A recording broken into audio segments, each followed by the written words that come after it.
My lords, it is my sad duty to inform you that Her Most Gracious Majesty, Queen Elizabeth II, has passed away on Thursday, the 8th of September, 2022, at Balmoral Castle. I propose that, when certain necessary business has been transacted, a deputation consisting of Her Majesty, His Royal Highness, the Archbishop of Canterbury, the Lord Chancellor, the Archbishop of York, the Prime Minister, the Clerk of the Council, and myself, shall wait on the King and inform him the Council is assembled. I now call on the Clerk of the Council to read aloud the text of the proclamation.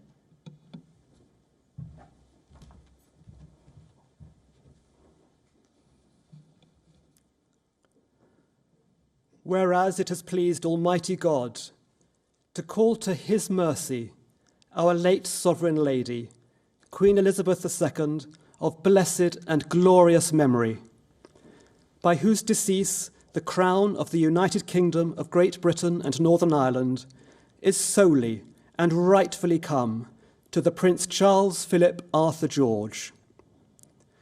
We, therefore, the Lords spiritual and temporal of this realm, and members of the House of Commons, together with other members of Her late Majesty's Privy Council, and representatives of the realms and territories, aldermen and citizens of London and others, do now hereby, with one voice and consent of tongue and heart, publish and proclaim that the Prince Charles Philip Arthur George is now, by the death of our late sovereign of happy memory, become our only lawful and rightful liege lord, Charles III, by the grace of God of the United Kingdom of Great Britain and Northern Ireland, and of his other realms and territories, King, head of the Commonwealth, defender of the faith, to whom we do acknowledge all faith and obedience with humble affection,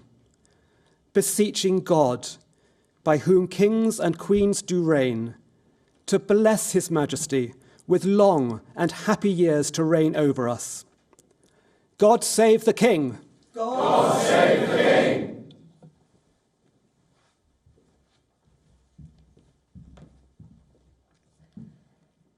I now invite those on the platform to sign the proclamation.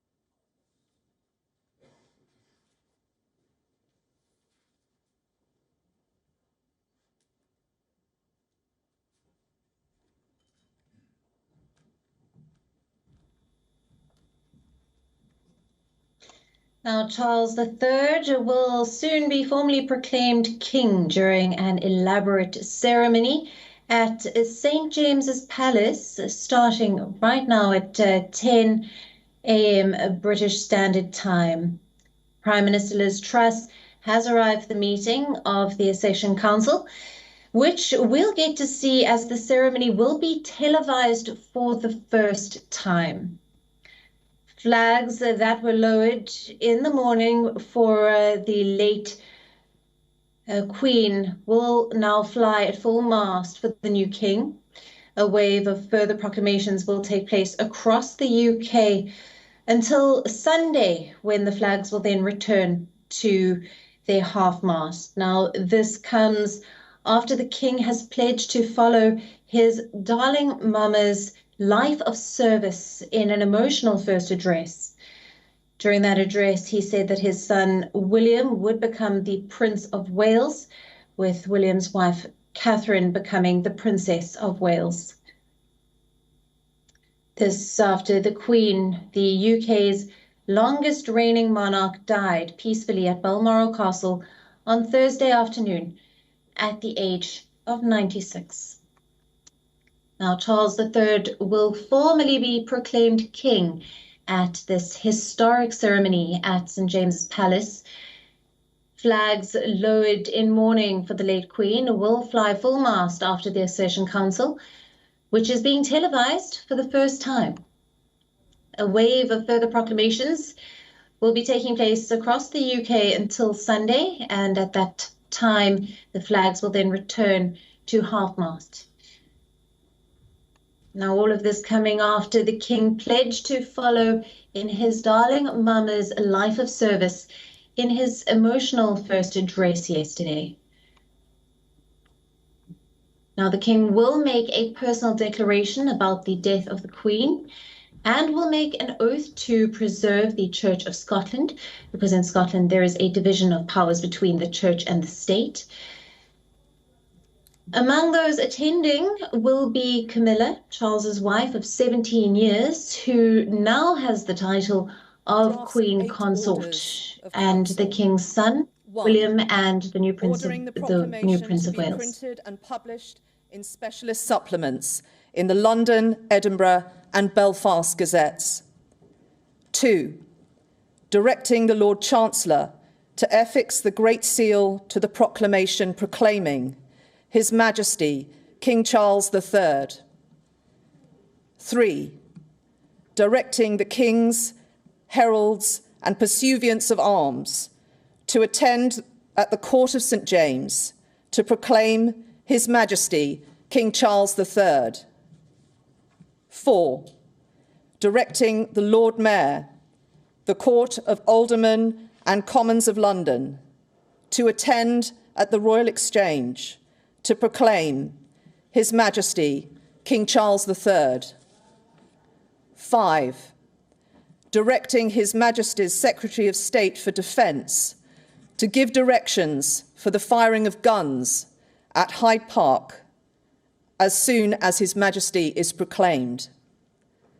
6. Directing the Constable of His Majesty's Tower of London to give directions for the firing of guns at the Tower of London as soon as His Majesty is proclaimed. 7. Directing His Majesty's Secretary of State for Scotland to cause the proclamation for proclaiming His Majesty King Charles III to be published in Scotland. 8. Directing the Clerk of the Council to issue circular letters for causing His Majesty King Charles III to be proclaimed are hereby approved, and that concludes the business for this part of the Council. I now invite the deputation party to accompany me to wait on the King in the Council chamber.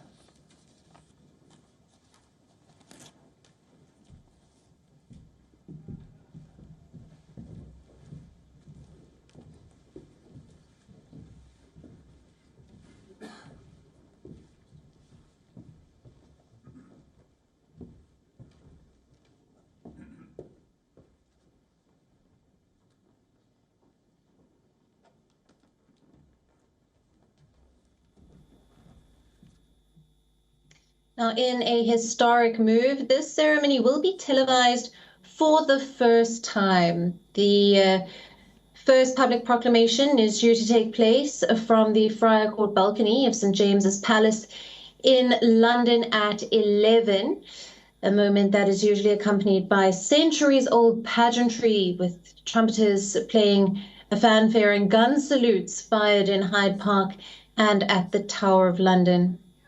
Now, the over 250 dignitaries are made up of privy councillors and government ministers, along with former ministers, prime ministers, as well as senior clergy. It will be presided over by Penny Mordaunt, the Lord President of the Council.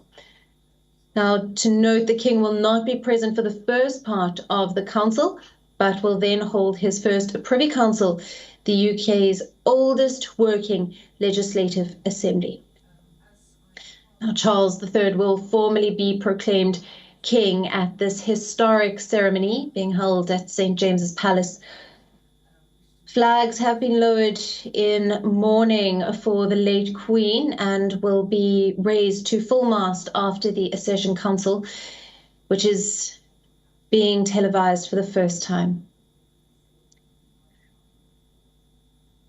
Now, among those attending will be Camilla, Charles's wife of 17 years, who now has the title of Queen Consort, as well as the King's son, William, the new Prince of Wales.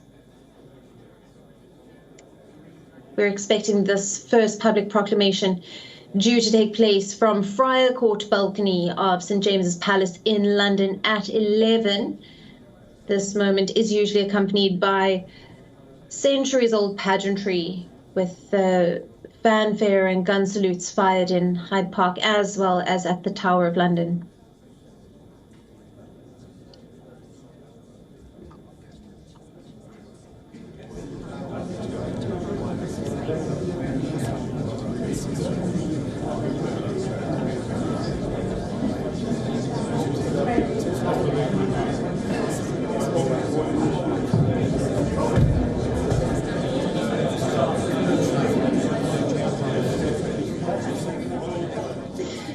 Now, the Accession Council is currently meeting at St. James's Palace to proclaim King Charles III as the new sovereign. This occasion, of course, being attended by his son, William, who was appointed the Prince of Wales yesterday evening by his father, who announced this during his address to the nation.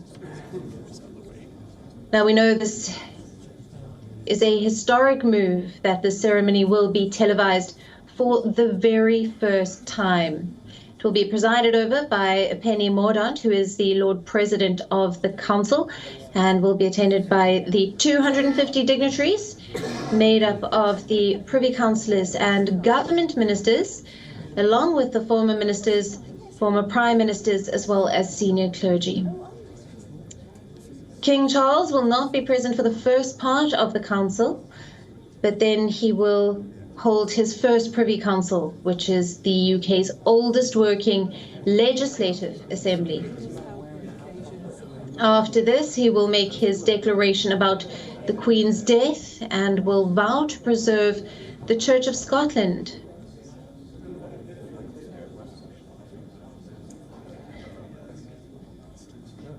Now, a second proclamation will be made at the Royal Exchange in the City of London, with further events in towns, boroughs and counties in Scotland, Northern Ireland and Wales, and this will be tomorrow on Sunday.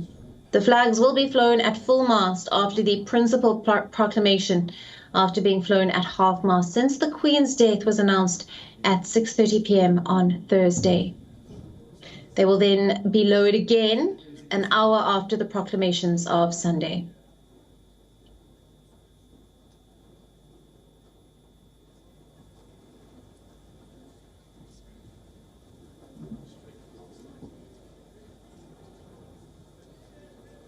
Now, we have seen the first shots from inside St. James's Palace, which have been broadcast, showing the British politicians and figures from both past and present. All 6 former prime ministers were captured, gathered, and in discussion along the party lines. The Accession Council meeting at St. James's Palace to proclaim King Charles III as the new sovereign. Those in attendance, the 250 dignitaries made up of the Privy Councillors and the government ministers, along with the former prime ministers, and senior clergy. The occasion also attended by King Charles's son, Prince William, who was appointed as the Prince of Wales yesterday evening. Now, this will be presided over by Penny Mordaunt, the Lord President of the Council. We know that the King will not be present for the first part of the Council, but will then hold his first Privy Council, which is the UK's oldest working legislative assembly.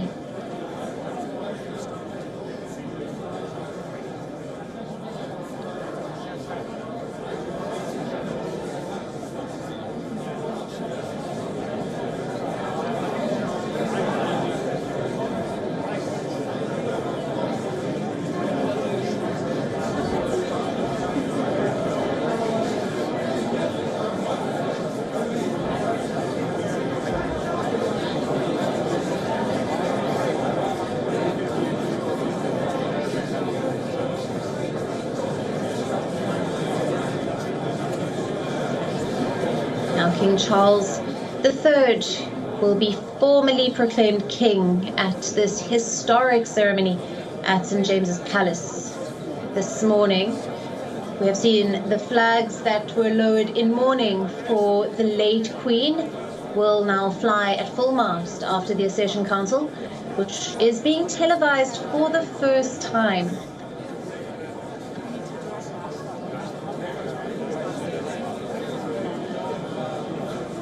This is a historic move, this ceremony being televised for the first time. Those in attendance, the 250 dignitaries made up of the Privy Councillors and government ministers, along with former ministers and prime ministers, as well as the senior clergy. It will be presided over by Penny Mordaunt, the Lord President of the Council.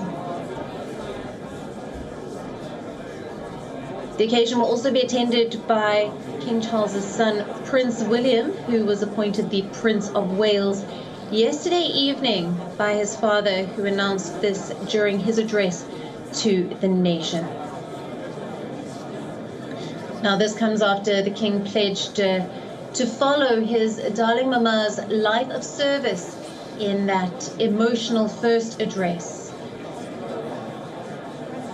Now, the King will make a personal declaration about the death of the Queen and will make an oath to preserve the Church of Scotland, because in Scotland there is a division of powers between the Church and the state. Also among those attending will be Camilla, Charles's wife of 17 years, who now has the title of Queen Consort.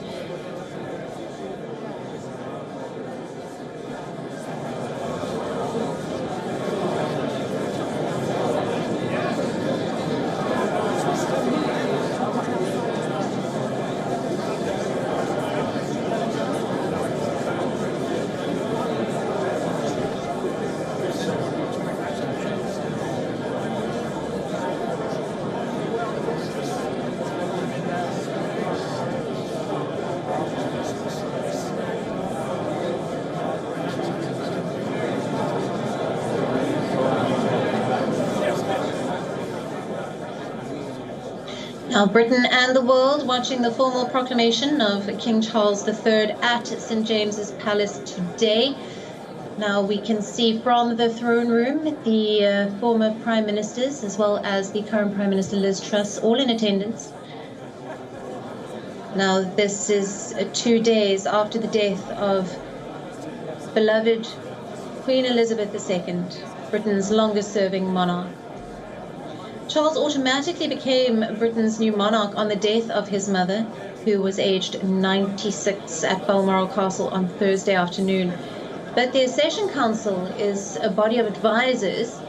This dates back to the time of the Norman kings. It's going to formally announce his role today in this ceremony, being televised for the first time. Also, the first time women are permitted to attend the Accession Council in a historic moment. First time that women have been permitted to attend the meeting of the Accession Council.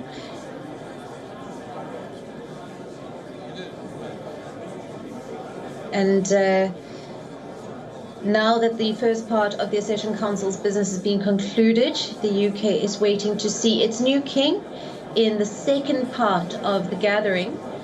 King Charles III expected to read a statement to his late mother, which is expected to be similarly emotional to the tribute during his first televised address that we saw last night. Members of the Privy Council in the throne room at St. James's Palace, where they will then see King Charles.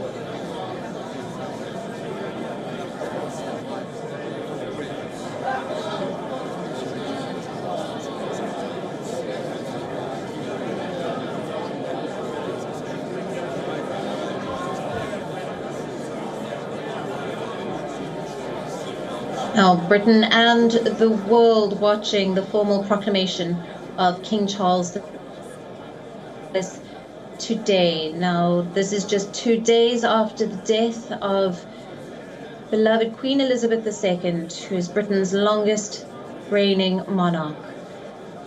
King Charles III automatically became Britain's new monarch on the death of his mother, who was aged 96. She passed away at Balmoral Castle on Thursday afternoon. But the Accession Council, which is a body of advisors that dates back to the time of the Norman kings, is formally announcing his role as king today in this ceremony, which is being televised for the first time. The nation now awaits the king. Now that the first part of this Accession Council's business has been concluded, which was has not been televised previously, now the UK waits to see its new king for this second part of the gathering. King Charles III is expected to read a statement to his late mother.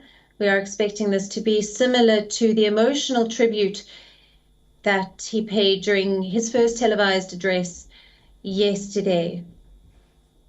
We can see the members of the Privy Council, ministers, Prime Minister and former Prime Ministers are in the throne room currently.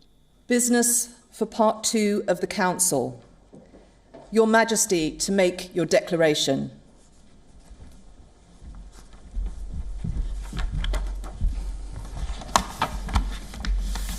My lords, ladies and gentlemen, it is my most sorrowful duty to announce to you the death of my beloved mother, the Queen. I know how deeply you, the entire nation, and I think I may say the whole world, sympathise with me in the irreparable loss we've all suffered. It is the greatest consolation to me to know of the sympathy expressed by so many to my sister and brothers, and that such overwhelming affection and support should be extended to our whole family in our loss. To all of us as a family, as to this kingdom and the wider family of nations of which it is a part, my mother gave an example of lifelong love and of selfless service. My mother's reign was unequalled in its duration, its dedication and its devotion. Even as we grieve, we give thanks for this most faithful life. I am deeply aware of this great inheritance and of the duties and heavy responsibilities of sovereignty which have now passed to me. In taking up these responsibilities, I shall strive to follow the inspiring example I have been set in upholding constitutional government and to seek the peace, harmony and prosperity of the peoples of these islands and of the Commonwealth realms and territories throughout the world. In this purpose, I know that I shall be upheld by the affection and loyalty of the peoples whose sovereign I have been called upon to be, and that in the discharge of these duties, I will be guided by the counsel of their elected parliaments. In all this, I am profoundly encouraged by the constant support of my beloved wife. I take this opportunity to confirm my willingness and intention to continue the tradition of surrendering the hereditary revenues, including the Crown Estate, to my government for the benefit of all, in return for the sovereign grant, which supports my official duties as head of state and head of nation. And in carrying out the heavy task that has been laid upon me, and to which I now dedicate what remains to me of my life, I pray for the guidance and help of Almighty God. I have with humble duty to crave your Majesty's permission for the publication of your gracious speech. Approved. Concerning the security of the Church of Scotland. I understand that the law requires that I should, at my accession to the Crown, take and subscribe the oath relating to the security of the Church of Scotland. I am ready to do so at this first opportunity. I, Charles III, by the grace of God of the United Kingdom of Great Britain and Northern Ireland, and of my other realms and territories, King, Defender of the Faith, do faithfully promise and swear that I shall inviolably maintain and preserve the settlement of the true Protestant religion as established by the laws made in Scotland in prosecution of the claim of right, and particularly by an act intituled An Act for Securing the Protestant Religion and Presbyterian Church Government, and by the acts passed in the Parliament of both kingdoms for union of the two kingdoms, together with the government, worship, discipline, rights and privileges of the Church of Scotland. So help me God. I now invite your Majesty to subscribe both copies of the instrument, confirming the oath has been taken.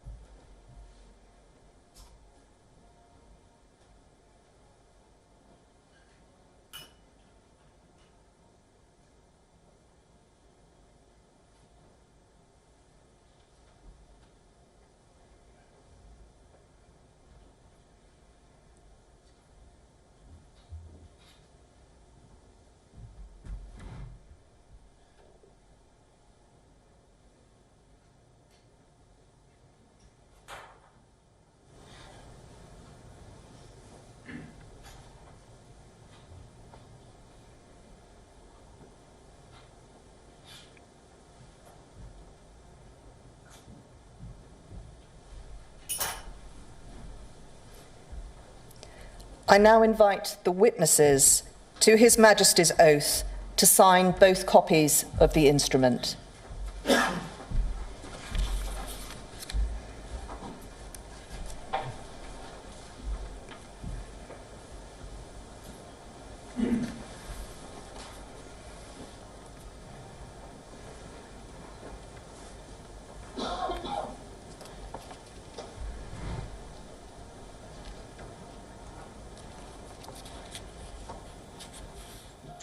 King Charles III in the throne room,